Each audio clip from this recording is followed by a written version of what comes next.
Praise the lord. అందరికీ వందనాలండి. మీరంతా క్షేమంగా ఉన్నారు కదా?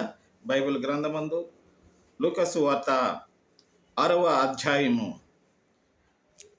35వ వచనము మనం చదువుకుందాం. మేలు చేయుడి, అప్పు ఇయ్యుడి, అప్పుడు మీ ఫలము గొప్పదయ్యుండును. మీరు సర్వోన్నతిని కుమారులయ్యుందురు. ఆయన కృతజ్ఞత లేని వారి ఎడల, దుష్టుల ఎడల ఉపకారి అయి ఉన్నాడు.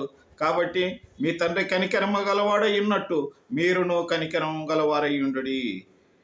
In English, but love your enemies and do good and lend expecting nothing in return అని వ్రాయబడి ఉంది. ప్రియమైనటువంటి సహోదరులారా, దేవుని యొక్క వాక్యంలో దేవుడు చెప్పిన విధంగా మనలను ఆదరించునుగాక.